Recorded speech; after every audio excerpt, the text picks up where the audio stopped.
Hey, my reactor. So I'm back again with the woman of the Bible, and this person is Horrudus. Her character, a proud woman who longed to be queen. She used her daughter to manipulate her husband into doing her will. She acted arrogantly from beginning to end, in complete disregard for the law of the land. Her shame to be rebuked by an upstart prophet for leaving her husband Philip in order to marry his half brother Herman. Her trumpet that her scheme to murder her enemy John the Baptist. Her story, her grandfather, Haran the Great, had ruled Judas for 34 years. He had brought prosperity to a troubled region of the Roman Empire, building theaters and races, of course, as well as a palace and magnified temple in Jerusalem. Despite such ambitions and endeavor, he had even contrived to lower taxes on two occasions.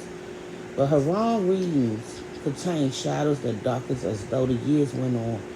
Herodias knew the story well, how her grandmother had daughtered a pastor of Jewish brats in Bethlehem, how he had murdered his favorite wife, her own grandmother, and three of his sons for real or imagined intrudes.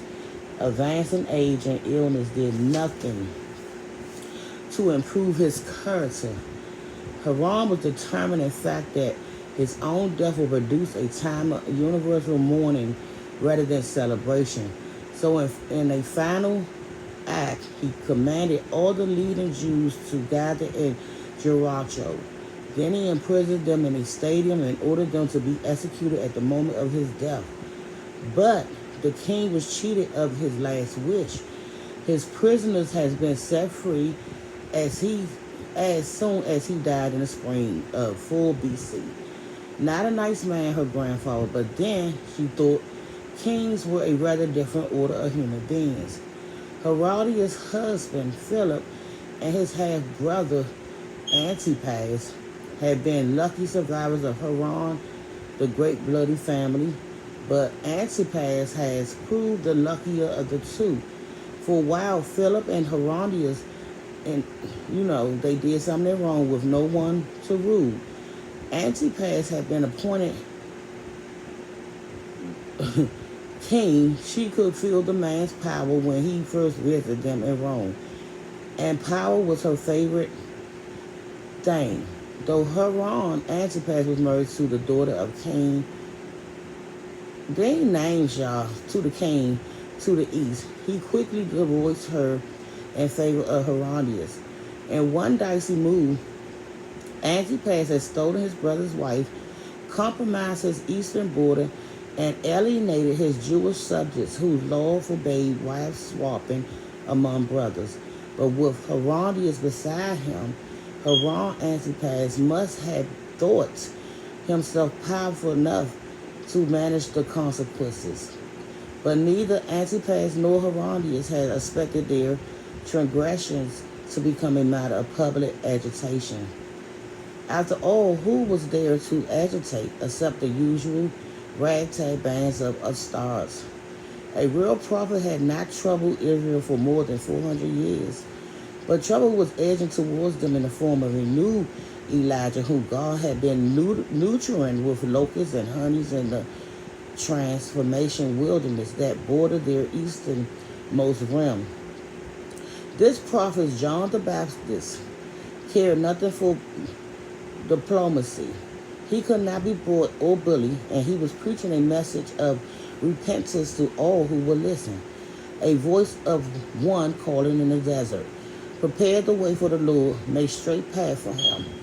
John the Baptist spared no one, not the ordinary people who flocked to him in the desert, not the self-righteous Ferraris, nor the privileged Sadducees, and certainly not Herodias Antipas or Herodias, whom he upbraided for their unlawful marriage.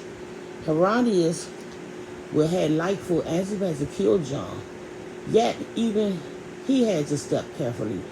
Least he ignited an uprising among John ever-growing numbers of followers that will be all the excuse his former father-in-law, Horrudus, will need in order to attack Antipas' eastern flank. So according to Jewish historian Josephus, John was shut up in Maracas, a fortress just east of the Dead Sea. On Haran Antipas' birthday, a feast was held in his honor and attended by a who's list of integrities. During the evening, Haran's young daughter, Salome, performed a lewd dance for the Haran Antipas and his guests, which so pleased him that he promised his stepdaughter anything she desired up to half his kingdom. Even ever the good daughter Salome hastened to her mother for advice. Should she request a splendid palace or a portion of the royal treasury? But Horrudus had one thing only in mind. When Salome returned to the banquet hall, Salome surprised Antipas with a gruesome demand. I want you to give me right now the head of the John the Baptist on a platter. Though Horrudus Antipas was distressed by her request, he was even more distressed at the profits of breaking an oath he had so publicly made. Therefore, in complete disregard for Jews' law, which prohibited both execution without trial and decapitation as a form of execution, he immediately ordered John's death. That night, Horrudus must have savored her triumph over the man whom Jesus referred to as the greatest who had yet lived. John has been sent at the last of the prophets, a new Elijah, whose preaching was to prepare the way for Jesus. Had Horrudus heeded John's call to repentance, her heart might have welcomed the gospel, rather than being remembered as just one more member of the bloody dynasty, she, the great woman of the Bible. However, she chose to model herself on one of the worst, Jezebel, her spiritual mother. By so doing, she sealed her heart against the truth and all the transforming possibility of grace.